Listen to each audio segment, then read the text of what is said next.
after the service that was pushed out firing rounds. Let's say 75 touches that was used for close-in support. They could fire explosive rounds and fragmentation.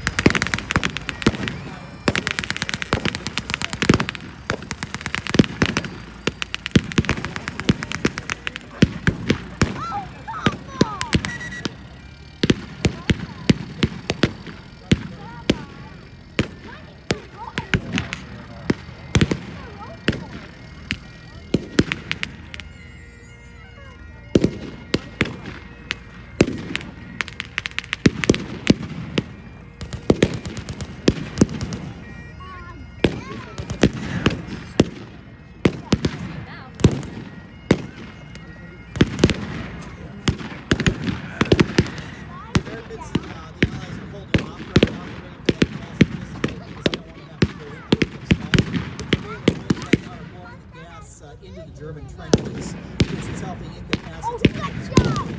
The German positions are generally in a better position than the Allied. The Allied trench is relatively shallow, and the bunkers that they had were very deep. The idea was that the Allied forces didn't want their guys to pull around and push forward and push the Germans out of their positions.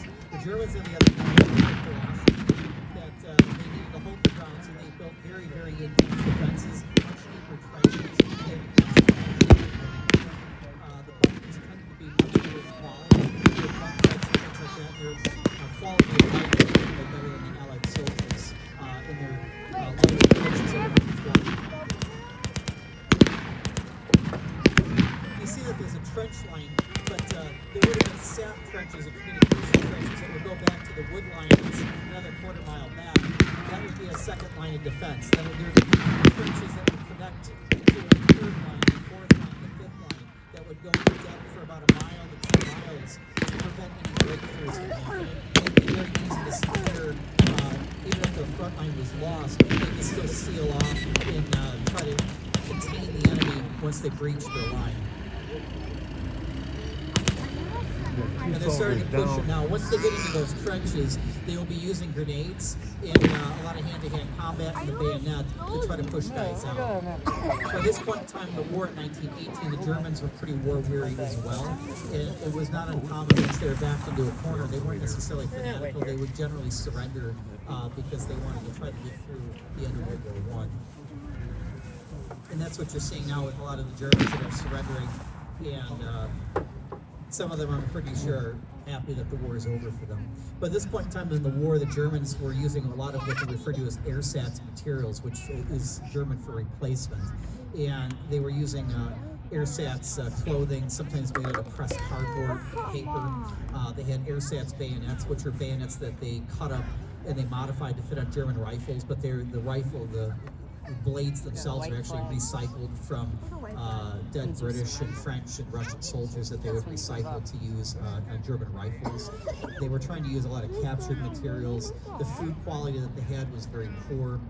Their coffee was referred to as ersatz coffee because there's only a small amount of actual coffee in it because they were cut off from a lot of their supplies overseas and they got coffee. Tobacco, there's a lot of ersatz tobacco as well.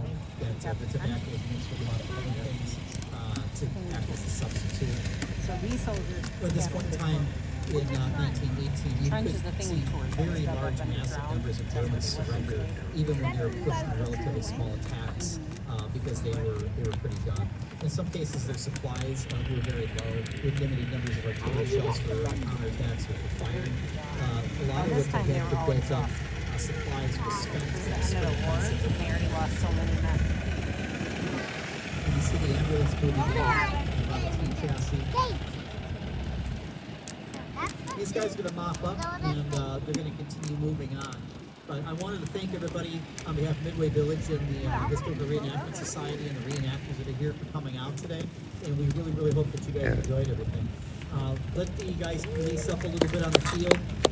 If you find blanks that appear to not to be fired, or they sound like a salt and pepper shaker and don't appear to be opened up, they were probably live rounds and they are very dangerous, so please turn those into a reenactor. Some of the reenactors, a couple minutes here, once we police up their weapons, we'll bring spent blanks up to you guys so the kids can get us a little bit. Thank you very much.